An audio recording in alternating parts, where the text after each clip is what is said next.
Dar sykį labas vakaras. Tęsime reportažą, pakeitėm kameros bateriją ir vėl bandysim maždaug tokį kiek leis. Žodžiu, antra dalis pykčiui ne. Jau mes vieną ratuką prasukom, pakalbėjom, bandėm kiekvienas po 3 minutės, dabar antras ratukas ir bando vėl kažką pasakyti maždaug 3 minučių laikotarpį Tomas. Gerai, ačiū. Tai jo, apie tą pyktį tęsti. Tai, pavyzdžiui, dabar pati tokia kaip ir svarbi tema, ne, viešumo yra Izraelis ir Palestina. Ne, ir ten, man atrodo, ten aiškiai viskas dėl pykčio, ne, kad tos skirtingos tautos, skirtingos kultūros, su skirtingom tradicijom, ar ne, ir jos pykstasi ir daina iki tokių dalykų, kad ten žudynės vyksta, ne, sprogdinimai, žudynės, periodiškai viskas kartojasi. Tai skirtingumas gaunasi kaip ir nesusikalbėjimas, gaunasi kaip ir priežastis susipykti. Nors aš jau esu minėjęs, kad taip sveikai mąstant ir nes skirtingas yra įdomus, kad ne toks, koks aš yra įdomus. Tai tas skirtumas tarp žmonių, kaip žmonėms duoti skirtingi veidai, Dievo ar gamtos, ne, tai tas skirtumas iš karto yra, nu, kaip ir prigimtis jau pati, kad yra skirtingas, kad yra asmeniškas kažkoks tai žmogus, tarkim, taip ir tautos irgi skirtingos. Ir tame yra grožis, kad yra ne vienas veidas, ne vienas žmogus, ne kažkoks tai visur pakartotas, ne vienos mintis, bet tų minčių daug. Ir esant tų, kadangi yra daug minčių, ar ne, tai tuo mes galime kaip ir džiaugtis ir vieni kitus praturtinti ir tą labai branginti ir vertinti. Taip pat ir tautas, kas liečia, ne, tai būtų visiškai nuobodus ir pilkas tas mūsų pasaulis, jeigu būtų viena tauta, tarkim, visi kalbėtų visam pasaulyje angliškai ir viskas būtų anglų kalboj. Tai būtų didžiulis praradimas ir aš to net neįsivaizduoju, kad taip galėtų būti. Nors dabar ta globalizmas tas vyksta ir manau, kad yra negeros tos, kaip čia, kryptis ar tendencijos to globalizmo. Tai taip pat ir čia, kalbant apie Izraelį ir Palestiną. Tos kultūros, tos šalis yra turtingos savo ir religijom, ir mąstymo tradicijom, ir jos viena kitą galėtų tik tai praturtinti ir viena su kita bendraudamos daug ko galėtų sužinoti ir pasimokyti, ir tai turėtų būti tame įdomumas. Bet gaunasi atvirkščiai. Tai kame čia yra, tai man atrodo, tai yra vėlgi tasai, kaip čia, mano tasai arba mūsų, kaip Virgilijus apie tą kalbėjo, kad mūsų tai jau yra, arba mano tai yra teisinga, o jūsų jau ne. Tai kad mes tai jau esame geri teigiami, o jūs jau nebe. Netgi su to pačiu Dievu, ar ne, kad mūsų Dievas yra tikras Dievas, čia netgi krikščionys ir tie man juokingi, kai šneka apie tai, kad mūsų tikras, o ten kitų jau nebetikras. Tai čia toksai primityvus, kvailas, naivus mąstymas, kad mes žinome, o jie nežino. Mes teisingi, jie neteisingi, mes protingi, jie neprotingi. Tai čia, kodėl dar žmogus taip gali mąstyti, aš tiesiog šito nesuvokiu. Gal vėlgi tai yra priežastis ne tame, kad žmogus jau nebūtų prieėjęs iki tokio mąstymo, kad įvertintų tą kitą, bet priežastis greičiau tame, kad yra tasai, tam tikras egoizmas, kuris išplėstas iki tam tikro rato interesai, ir tai yra svarbiau už žmogiškumą, svarbiau už gyvybę, svarbiau už meilę, rato interesai. Tai vadinasi, mūsų pinigai, mūsų turtai, mūsų valdžia, mūsų galia. Ir su pykčiu priimamas kitas, nes tai yra kitas ratas, kuris nepriklauso mūsų ratui ir jisai atstovauja kitą galią, kitą jėgą ir vadinasi, konfliktuojame, mušame, žudome paprastus žmonės, sprogdiname ir naikiname.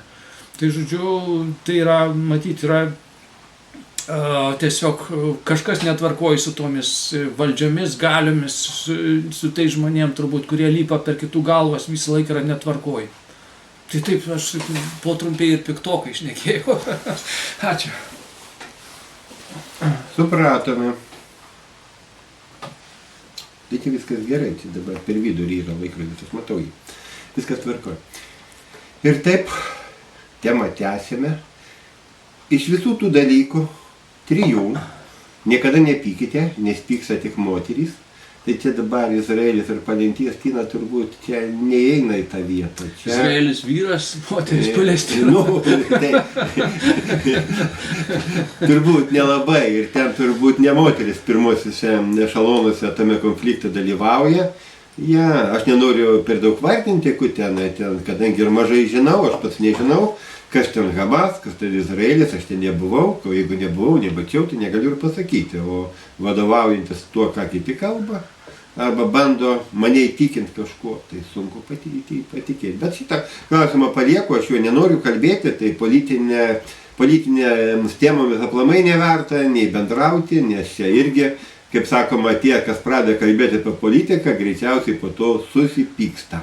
Kad nesusipyktume, geriau politiką palikim kaip purviną reikalą, nešvarų, kur veikia šnipai, žvalgai, kur vieni kitus bando apkaltinti savo padarytais darbais. Nu kaip, pavyzdžiui, apkaltinti priešininką? Nu tai gerai, nužudai ir inscenizuoji, kad čia nužudė, va štai tavo priešininkas ir jis tampa žmogžudys. Žodžiu, geriau, jeigu nebūtų tuo tikinčiu, ką bando pateikti, niekas to nedarytų. Nors filmų yra prikurta labai daug ir seniai, kaip neteisingai apkaltinti, kadangi visi įrodymai rodo, kad štai tas padaro. Tie įrodymai būna tiesiog pakišti. Žmonės būna pakišti, tautos būna pakišamos. Tai šitą temą nors ir nenoriu kalbėti, va teko truputėlį pasisakyti. Politikoje jūs nesuprasite, kur tiesa, o kur jums bando įteikti galimai tiesą, menamai atseit tiesą.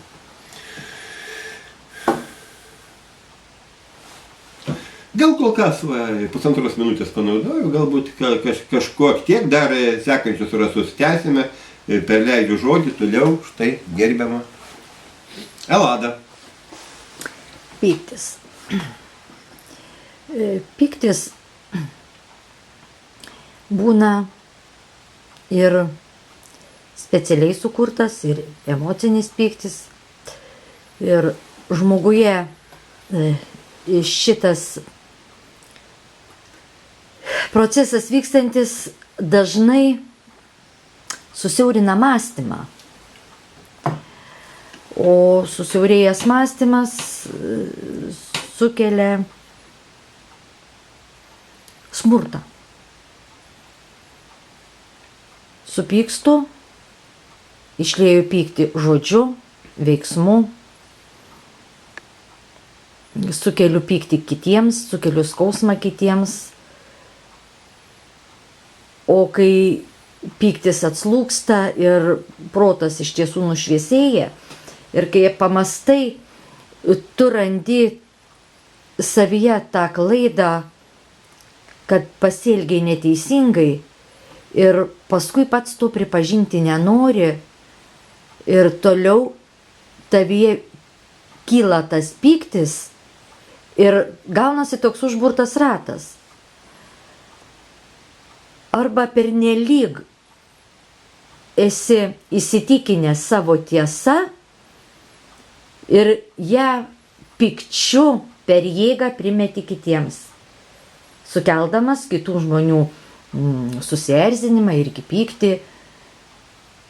Todėl labai dažnai reikia permastyti, ar savo aroganciją, savo įsitikinimu tu nesukelsi pykčio kitiems, taip pat ir savo.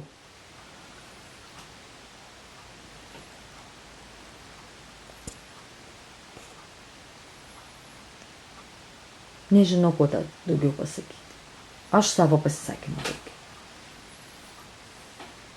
Gal dar aš tave truputėlį pakamantinėsiu, neretai reportažuose pasirodo Elada, duosim dar pasikalbėti truputėlį, ten beveik neįsitėsi.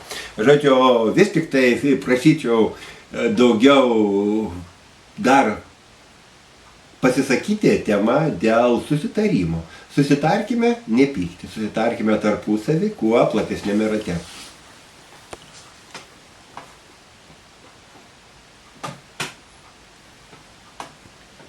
Susitarimas visada yra geras dalykas, jeigu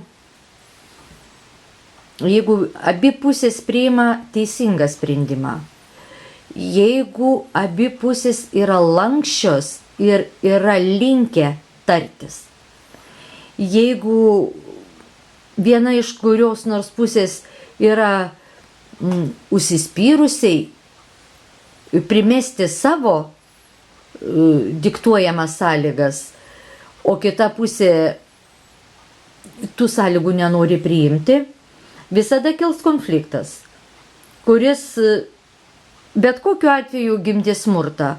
Tai gali būti ir muštynės, tai gali būti ir karas, tai gali būti ir žudymai, ir terorizmai.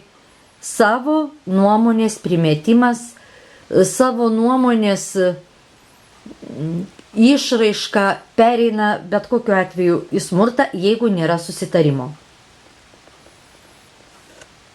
Pyktis be smurto irgi galima susitarti, bet aš manyčiau, kad smurtas jau yra antrinės tokio pykčio tęstinumas, o susitarti nesupykstam. Galima, jeigu pavyzdžiui tikrai negali nesupykti, išeini. Išeini forume iš diskusijos, išeini realybę iš pokalbio, išeini iš susirinkimo salės, jeigu tave ten erzina. Tiesiog išeini, bet jeigu nėra su ko tartis, bet yra geriau susitarti. Geriau susitarti, bet kaip tada išeiti iš karo? Iš karo? Taip. Labai paprastai. Kariaujančios pusės turi atvykti į dėrybų ir susitarimų vietą, kurioje turi būti tariamasi dėl karo nutraukimo čia ir dabar. Aš visą laiką sakiau, pavyzdžiui, dabar yra Zelenskis, Putinas, Lukašenka, gali dar kas nors būti Makronas. Tvarkoj, ar ten Vokietijos Šolcas, atvažiuokit į vieną miestą, kadangi dabar yra tos sankcijos, tai turbūt Rusijos lėktuvai negali nuskristi į vakarus, tai teks visiems skristi į rytus. Tai prašau, netgi toj pačioj Lietuvoje galbūt, bet gal geriau Baltarusijoje, nes Baltarusija visą laiką labai garantuoja saugumą šalių ir prašau, tegul atvyksta prezidentai ir tarsi tol, kol susitars. Nesusitars savaitę, neišvyks savaitę, nesusitars metus, neišvyks metus. O visi karo veiksmai, kol vyksta susitarimai, turi būti nutraukiami. Labai paprasta. Aš tą padaryčiau, bet kadangi esu daug, vėlgi, ką sakyti daug, kadangi Zelenskis, Putinas, Lukašenka ir mūsų Nausėda vadina save išmintingesniais už mane, tai tegul jie daro. Bet aš daryčiau taip. Labai paprasti dalykai. Susitarti. Tomas, kaip?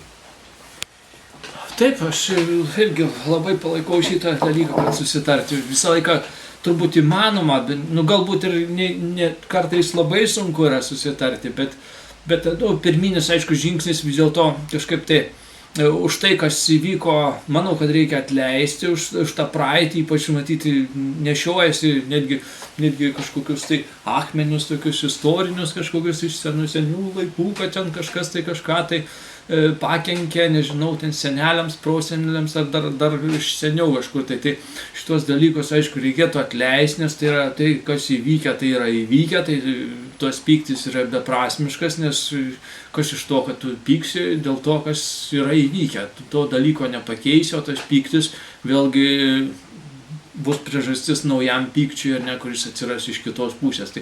Tai yra beprasmiška yra pykti dėl įvykusių jau dalykų. Tai aš galvoju, netgi gal tas toks pasakymas būtų ir kažkoks ir keistokas, bet man atrodo, netgi įvykusių kažkokiom žudynėms ir kam turbūt irgi reikėtų iš karto atleisti, nes kas iš to, kad tu pyksi, tai greičiausiai tik tai didins tą tokį susipriešinimą ir vėlgi bus naujos žudynės, tai vardant to, kad to nevyktų toliau, ar ne, nes tai, kas įvyko, kas jau yra padaryta, ar ne, tarkim, kažkas tai ten susprogdinta, žudyta ar panašiai, tai jau to nepakeisi, o kad pakeisti tai, kas gali dar įvykti, ar ne, tai prasmės pykti nėra, bet manau, kad reikia atleisti ir paduoti ranką ir tam, ar ne, kuris yra priešais ir kalbėtis ir iš tikrųjų tartis, jeigu nepavyksta susitarti, kaip ir Virgilijus sako, aš irgi labai palaikau, sėdėk, kalbėk, tegul 10 metų kalbėk,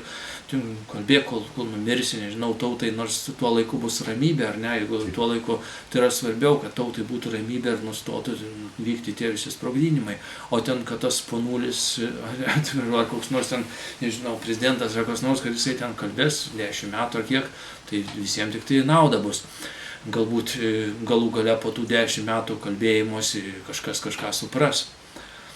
Tai taip, o dėl pykčio dar iš kitos pusės, jeigu ne politinės, ar ne, tai jo, aš manau, kad jo kaupti neverta, ar ne, nes geriau matyti kažkaip tai, gal jį taip staigiai išreikšti, ar ne, kažkaip tai, nu, taip, kaip nors ten, nežinau, parodyti, ar ne, kad pyksti, bet kaupti iš vis yra neverta, nes iš tikrųjų gali privesti prie kažkokių tai nekokių pasiekmių. Tai jo, irgi ir buitiniam tame lygmenį, irgi galvoju, kad atleidimas yra labai svarbus, nes jeigu sutinki kažkokią tai, nežinau, kažkokią priežastį, dėl kurios pyksti, tai manau, kad ar kas nors pakenkia ar panašiai, tai atleisti, man atrodo, yra labai svarbu, nes tai, kas įvyko, tai to nebepakeisi, o tą santykį galima atkurti kitokį. Ir tai priklauso nuo abiejų pusių visą laiką, nes jeigu kažkaip tai galvojama, kad priežastis yra kitame, tai aš manau, kad yra neteisingas požiūris, kad visą laiką santykių kūrė abidvi pusės. Tai apsirgti pykčiu yra neverta, net jeigu kažkokia išgyvenama neteisybė. Tai gal tiek, ačiū. Tai turbūt jau šitą reportažas, jau kiek maždaug tęsiasi? 16, beveik 17 minučių. Turbūt jau pakankamai ilgas, čia šitą antrą dalį turbūt irgi gal baigsim.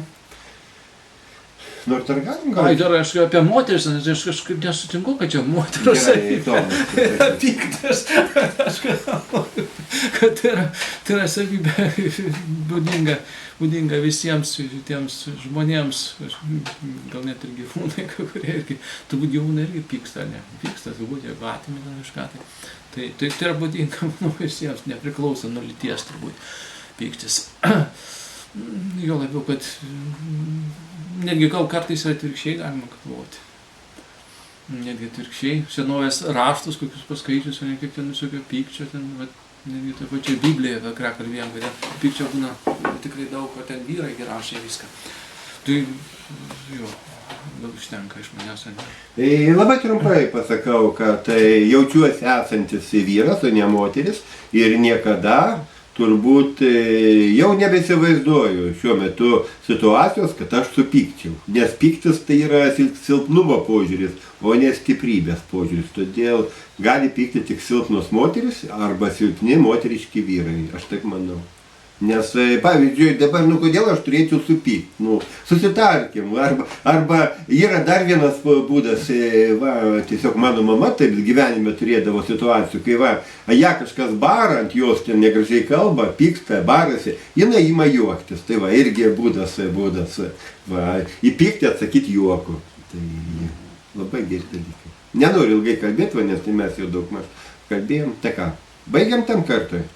Matėte reportažą Pykčiui ne, antrąją dalį. Ačiū už dėmesį, mes jūs mylime.